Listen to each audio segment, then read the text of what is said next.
There we go. Hey, good to see you again, Jim. Good to see you. I'm Sean McCarthy, the Comics Comic. This is Jim Gaffigan. This is like a meeting of the oversized Irish heads. You know? And I mean that as an insult. Well, thank you, Jim. You're on a big tour. Well, you know, some I've got dates in New York and Milwaukee. 7. You've got 7 dates in New York. I know, that's very exciting. It's very exciting. Didn't you bump up from clubs to theaters so you wouldn't have to do 7 dates, or did you purposely become so popular that you would need 7 dates? No, well, some of it is I like smaller venues and I live in New York. So therefore, I'd rather do a smallerish venue where there's intimacy, and New York is where I can take a cab from. Although you also take the subway too, don't you? I take the subway all the time. You're a man of the people. Or I'm just cheap. Yeah. You're also going to be on Broadway this spring in that championship season, the revival. I know, that's insane. Did you know when you signed up for it that every other comedian was going to be trying to do Broadway? No, I had no idea. I mean, when Jeannie is holding the flip right now. I had no idea that, you know, I knew about Colin's show, right, but I didn't know about Chris Rock, and, I found, Dane's doing it too. Yeah, Dane Cook, Robin Williams. It's crazy. It's pretty amazing. So, yeah. What are people going to do for comedy with all of you guys on Broadway next spring? I don't know. I mean, I am just like so overwhelmed by the prospect and the opportunity that I'm kind of like, the more the merrier. You know what I mean? It's like, I just, I think it's, I love acting, so it's like the more actors that are in movies and successful in movies like Zach, it's like, this is great because I really enjoy acting. So success for comedians is success for comedians, So this isn't part of some sort of secret plot to actually take over Philip Seymour Hoffman's career? I've kidnapped him. He was offered the role. No, I don't. I mean, I would love to take his crumbs. Believe me, I would love to take his crumbs. I'm sure he would love your crumbs too. I eat a lot more than him. I do. I don't know if he would want some of. What you think? Philip Seymour Hoffman's going, I wish I got that eBay campaign. You know what I mean? It's like, or I wish I had 10 lines and Bored to Death, which was a blast. But it's like, Phil Hoffman, he's the king of the large whitehead people. He is. Would that make you the clown prince? That would make me the slightly moronic cousin, I guess, of the king.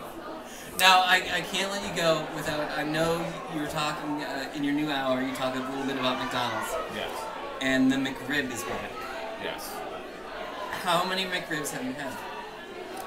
We had one, because Jeannie and I are great parents. We, the day, Halloween was like for 8 weeks this year. And one of the nights we took our kids to McDonald's because to them it's heaven. That's what brought us back to writing on this topic, was the fact that like our children's obsession with it, and it highlights our poor parenting. And so we tried the McRib. It was a little, By the way, our kids have been to McDonald's like 3 times. All right. This week. No, but it's like you can't have a little kid. You can't have a kid that's 6 years old and not use McDonald's at one point during the parenting adventure. It's just so easy. And also, kids learn about it from other kids. Of course. It's like Star Wars. McDonald's is Star Wars. Except for it serves food. Well, it's very similar to Star Wars.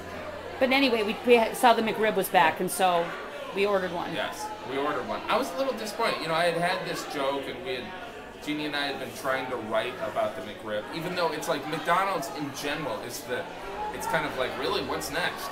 Airline food, it's like, it's a cliche, but we wanted to kind of talk about the hypocrisy that exists in our society. So, right.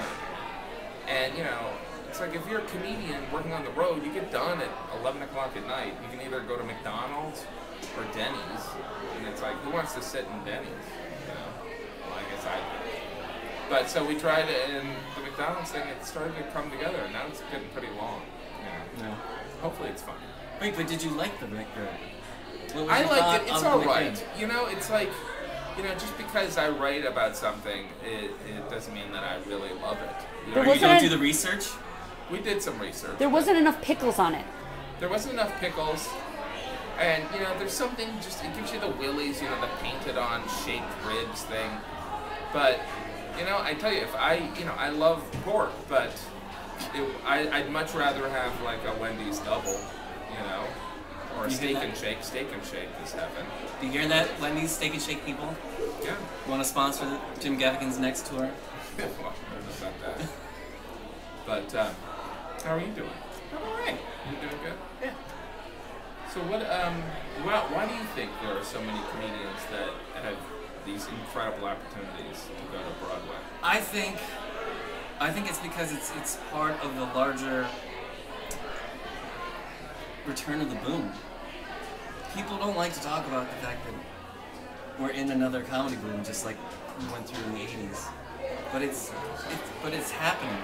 Well, then why did I have to audition and go through the Jeannie Noth Conservatory of acting? Well, what's more outrageous to you, a stand-up comedian being offered a role in a Broadway production, or a starlet?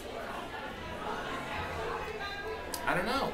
I mean, I think that, like, you know, a drama, you know, it's like my role in championship season is not like a spear-carrying role or me doing a dance number looking great in an outfit. It's like heavy acting. And I'm sure the Neil LaBute play has some heavy shit in it that Dane's gonna have to do. And I'm sure Chris Rock is not doing a role where he just gets to be funny and outspoken. I don't know the play, but I mean, I don't even know what the play is doing. But it's like, you know, Broadway, it's so exciting as an actor because you get to, like, it's not like you get a script and it's like, you got 2 days and then your camera's right there and you shoot it. But like a sitcom where it's like, say your joke about blowjobs and leave.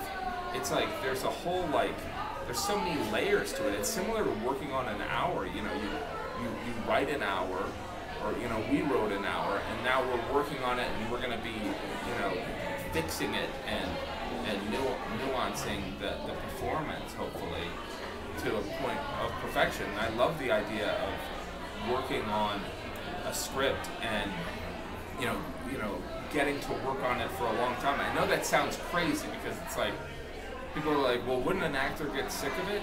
Well, wouldn't a comedian? I mean, right, you work on an hour for... I'm on, you know, we're writing our 4th hour now, but still, it's like, there's something about, you know, you get sick of material, but like when you're doing an hour and 10 minutes, like at the Nokia, it's like, it's a whole show. There's a beginning, middle, and an end, and you know, it's a constant conversation. I think with the play, you know, of course there's the 4th wall, but, you know, I'm not doing crowd work, so it should be fun. I think you've answered your own question. I know.